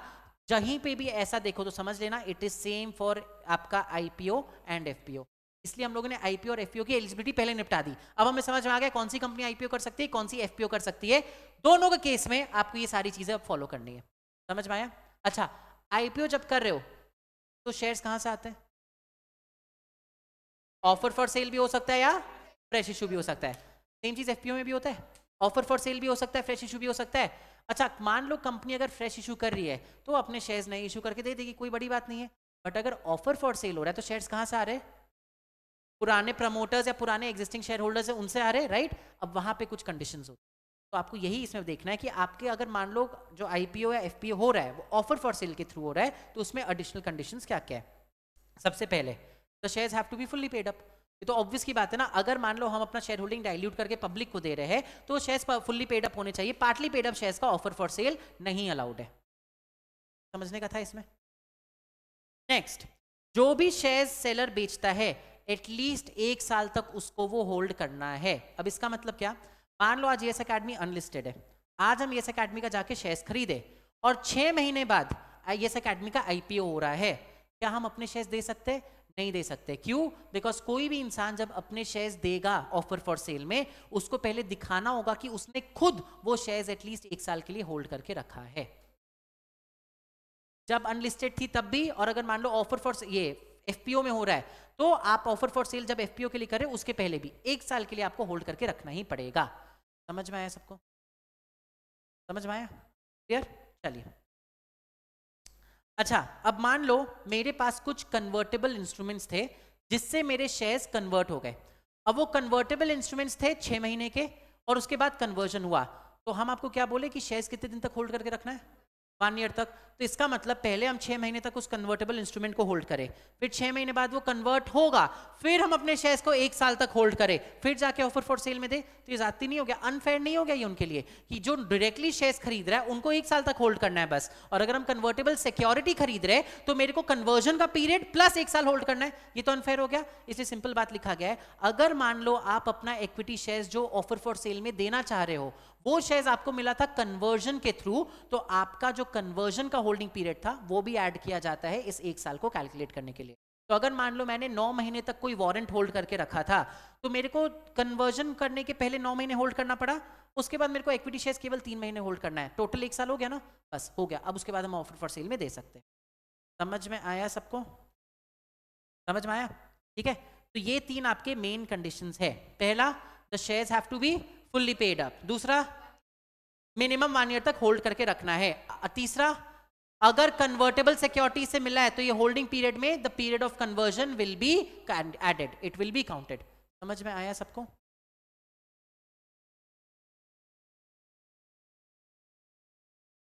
अच्छा, मान लो मेरे पास एक वारंट है, इतना स्टूपिड सा पॉइंट लिखा हुआ है। मान लो एक वारंट है मेरे पास, ठीक है, this warrant is getting converted on 15 जनवरी 2024, पक्का कन्वर्ट होने वाला है और ये वारंट मैंने 1.5 साल से होल्ड करके रखा हुआ है, तो फुल्ली पेड अप वारंट है, 1.5 साल से होल्ड करके रखे, फर्स्ट 2 कंडीशंस फुलफिल हो गया। तीसरा कंडीशन क्या बोल रहा है? कन्वर्टेबल सिक्योरिटीज का होल्डिंग पीरियड ऐड करेंगे, तो मेरा 1.5 साल कंप्लीट हो गया। मेरी कंपनी का आईपीओ हो रहा है 10 दिसंबर 2023 को। अभी मेरे पास शेयर्स है या वारंट है? क्या ये वारंट को हम ऑफर फॉर सेल में दे सकते हैं?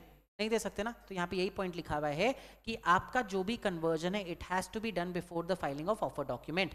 मान लो कन्वर्टेबल सिक्योरिटी था तो आप ऊपर हम लिखे कन्वर्टेबल सिक्योरिटीज को यूज कर सकते हो, बट ऑब्वियसली कन्वर्जन होगा उसके बाद ही यूज कर सकते हो ना, यही पॉइंट यहाँ पे लिखा हुआ है। समझ में आया? तो कौन से 3 कंडीशंस है ऑफर फॉर सेल के लिए? पहला, फुल्ली पेड अप होने चाहिए। दूसरा, 1 ईयर का होल्डिंग पीरियड। तीसरा, कन्वर्टेबल सिक्योरिटी है तो उसका कन्वर्जन वाला पीरियड भी ऐड होगा एंड कन्वर्जन पहले हो जाना चाहिए ऑफर डॉक्यूमेंट के फाइल होने के। समझ आया सबको? अच्छा, मान लो मेरा ड्राफ्ट ऑफर डॉक्यूमेंट फाइल हुआ, ये हटा दो, मेरा ड्राफ्ट ऑफ डॉक्यूमेंट फाइल हुआ 10 जनवरी 24 को, ठीक है, ये ड्राफ्ट ऑफर डॉक्यूमेंट का है, ये कन्वर्जन का डेट है 15 जनवरी 2024 एंड ऑफर डॉक्यूमेंट का डेट है 20 जनवरी 2024। कर सकते हैं क्या हम ऑफर फॉर सेल? कर सकते हो, क्योंकि conversion should be completed before offer document, not before draft offer document.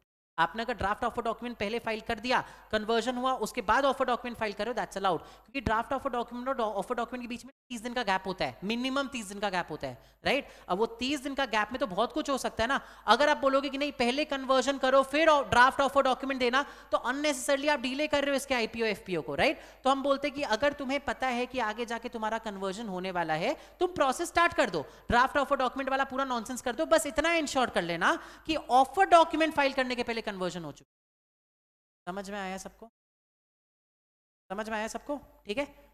Next है, 3 लोग ऐसे हैं जिन लोगों के लिए ये 1 ईयर का होल्डिंग पीरियड अप्लाई नहीं, एक्सेप्शन दिया गया है 1 ईयर का पीरियड से, ठीक है।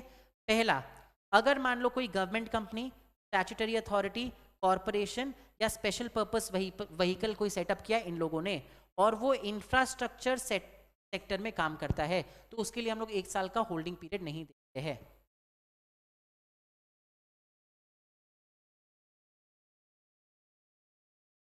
गवर्नमेंट कंपनी भी इंफ्रास्ट्रक्चर सेक्टर की ही होनी चाहिए, नॉर्मल वाली नहीं हो सकती।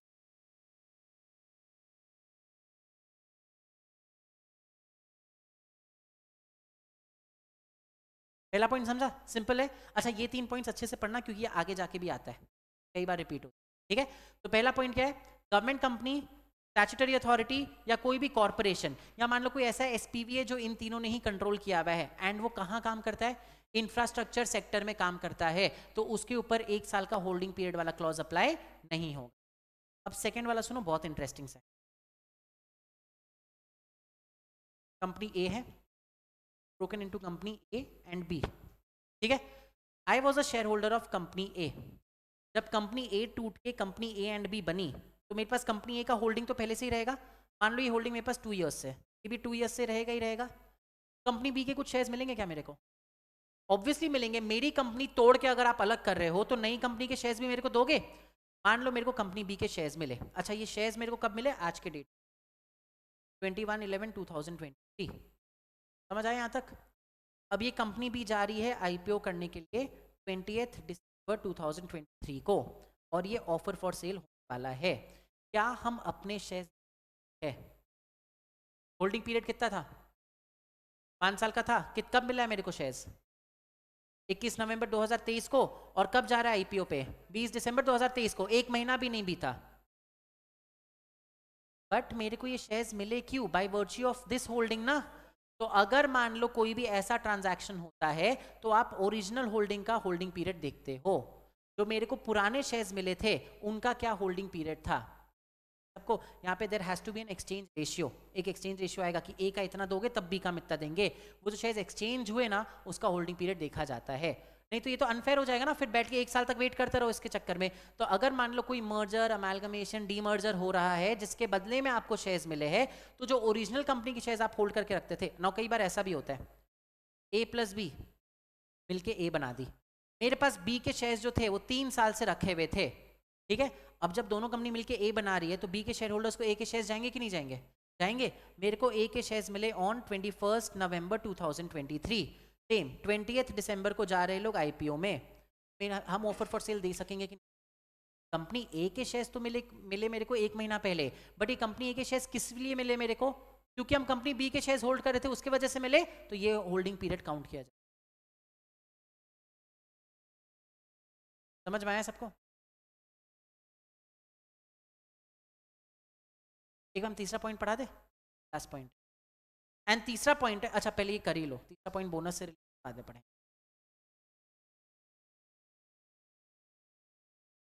हाँ, मान ले कंपनी ए एंड बी मर्ज कर रही है, ठीक है। मर्ज करने के बाद एक ही कंपनी बचेगी। कौन सी कंपनी बची? कंपनी ए बची। मेरे पास कंपनी बी के शेयर्स थे, 3 साल पहले से पड़े हुए थे।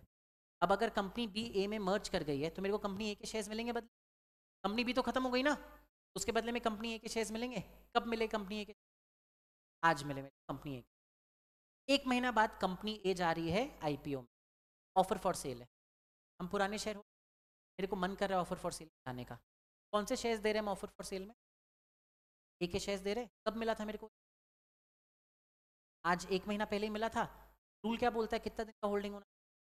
1 ईयर का। कब? 1 महीना पहले। तो हम दे पाएंगे क्या? नहीं दे पाएंगे। बट यहाँ पे मेरे को शेयर्स मिले कंपनी है, वो क्यों मिले? क्योंकि मेरे पास बी का होल्डिंग था, इसलिए। का होल्डिंग कितने दिन तक था मेरे पास?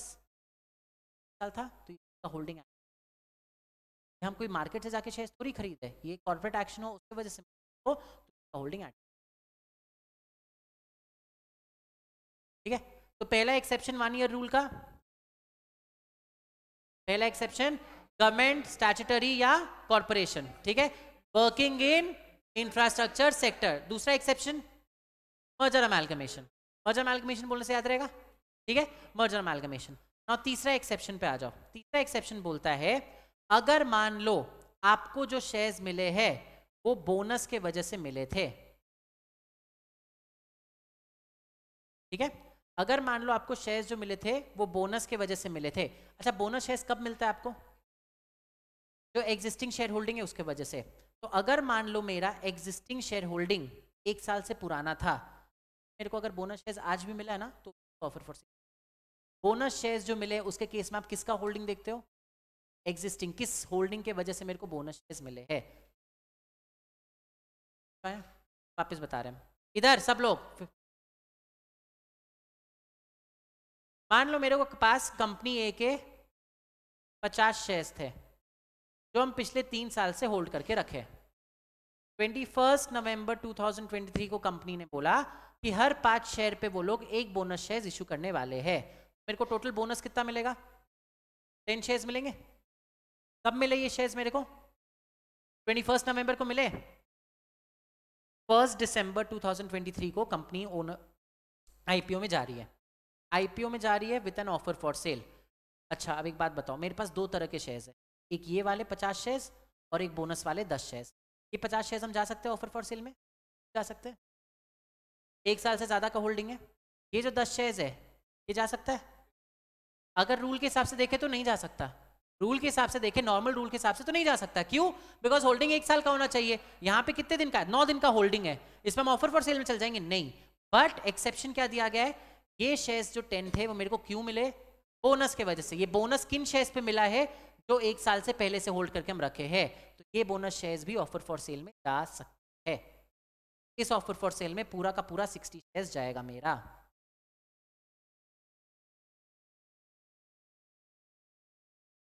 ऑनलाइन वालों समझ में आया सबको?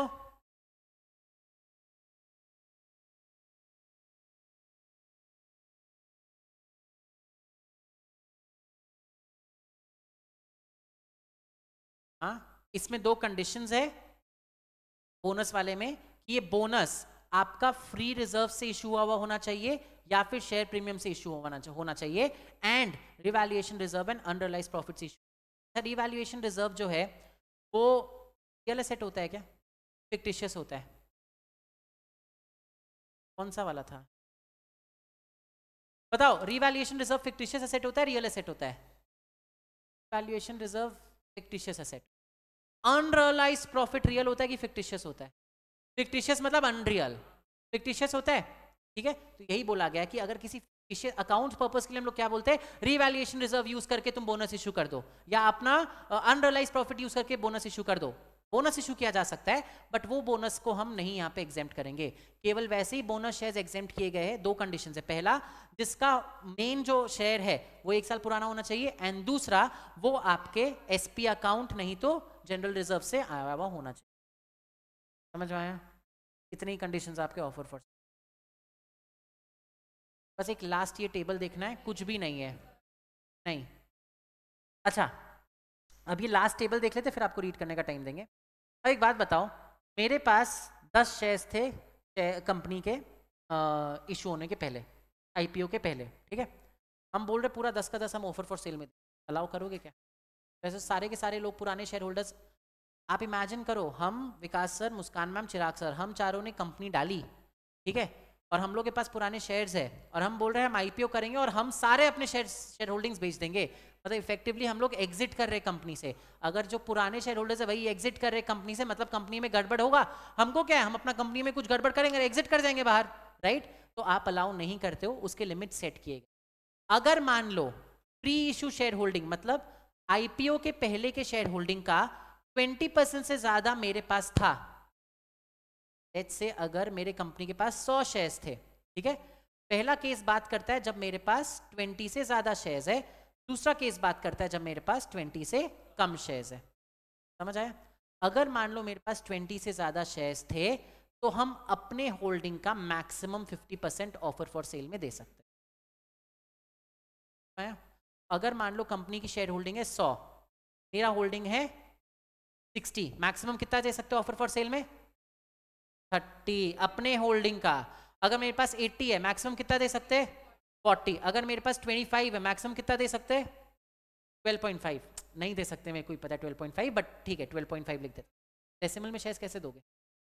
समझ में आया सबको? तो अगर मेरे आपके पास प्री इशू कैपिटल का 20% से ज्यादा है तो अपनी होल्डिंग का 50% से जितना आप दे सकते हो, उससे ज्यादा नहीं दे सकते। बट अगर मान लो प्री इशू का आपके पास 20% से कम है तो कंपनी का जो टोटल होल्डिंग है उसका 10% ही मैक्सिमम दिया जा सकता है।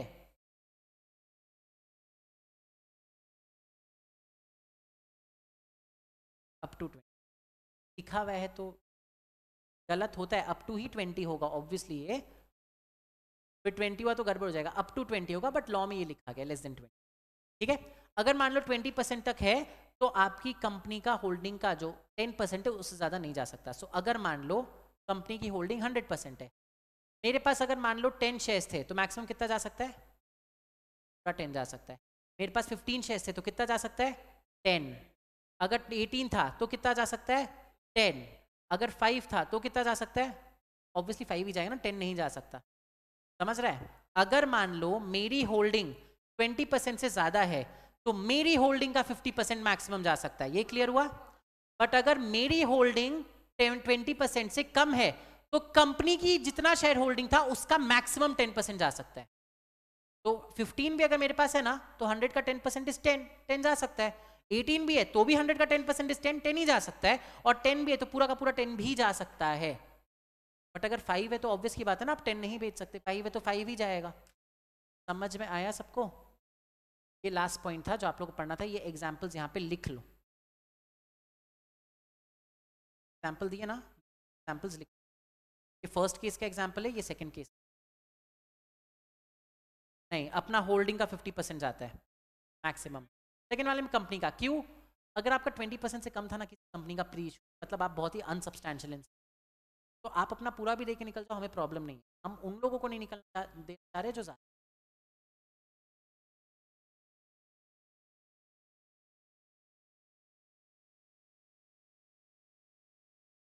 ऑनलाइन वालों समझा?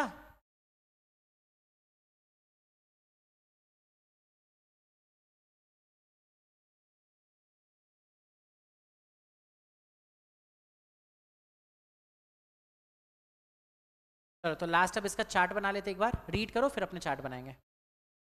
नहीं नहीं, चार्ट बनाएंगे, कल तक भूल जाओगे। चलो, conditions for offer for sale.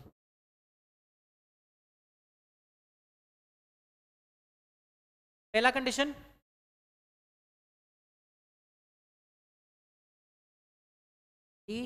Add up. दूसरा,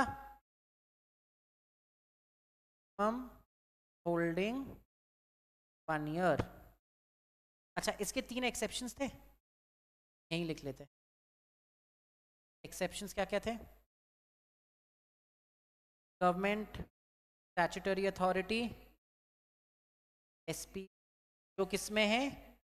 इंफ्रास्ट्रक्चर सेक्टर में। दूसरा एक्सेप्शन, मर्जर डीमर्जर। तीसरा, बोनस। इसके 2 कंडीशंस क्या थे? 2 कंडीशंस, ओरिजिनल शेयर्स। पहला तो ओरिजिनल शेयर्स एटलीस्ट 1 ईयर का होल्डिंग होना चाहिए जिसके ऊपर बोनस मिला है, and should be out of pre reserves और सिक्योरिटीज, नॉट फ्रॉम रिवैल रिजर्व या फिर under.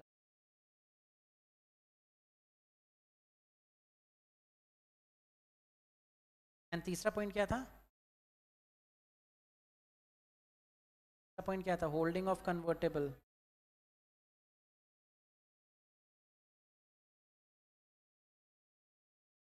Convertible securities,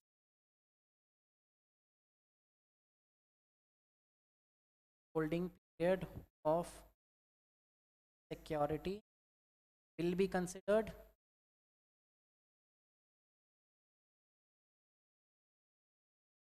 version should be for offer document.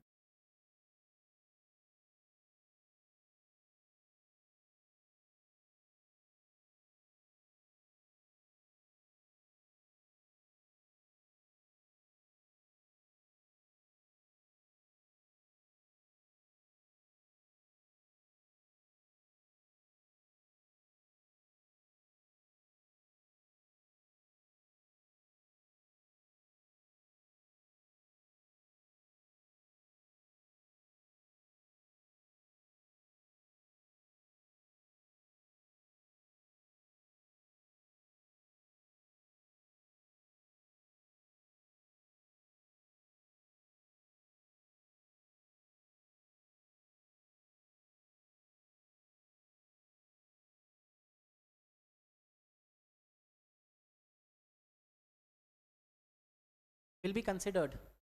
Conversion का जो पीरियड तो कंसिडर करते हैं ना।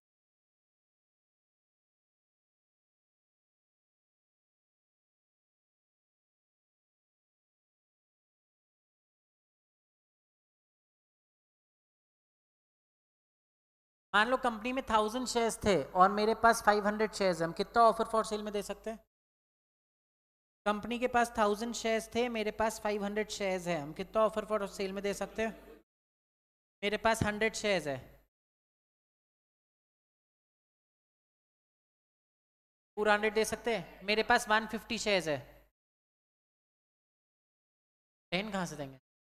1000 शेयर होल्डिंग है टोटल, तो याद रखना मेरे पास 150 शेयर्स है तो पूरा 100 दिया जा सकता है।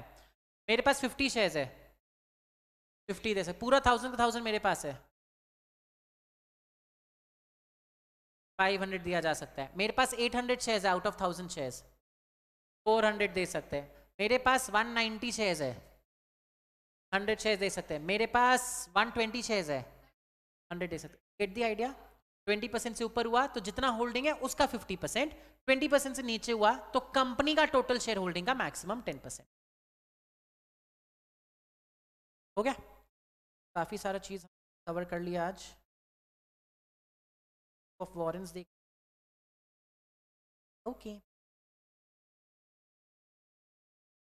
चलो समझ में आया आज का सबको? आज हम लोगों ने आईपीओ की एलिजिबिलिटी देखी, एफपीओ की एलिजिबिलिटी देखी एंड ऑफर फॉर सेल का कंडीशंस देखा। ये 3 टॉपिक्स हम लोगों ने आज कवर किया। अब कल हम लोग जाएंगे इशू ऑफ वारंट्स पे, जो सेम होता है आईपीओ एफपीओ के लिए। प्रमोटर्स कंट्रीब्यूशन, अब जो भी हम लोग पढ़ेंगे सेम होता है दोनों के लिए, ठीक है? तो issue of warrants, promoters contribution and अगर टाइम मिला तो लॉक इन, ठीक है? क्लियर हुआ सबको? हाँ, उसके बाद 2 दिन में मैराथन है। चलिए, तो ऑन दिस नोट फिर आज का ही लेक्चर को हम लोग यहीं पे करते हैं खत्म। आप सबसे मिलेंगे हम कल सेम टाइम सेम प्लेस, तब तक के लिए हंसते रहिए, खुश रहिए, धन्यवाद।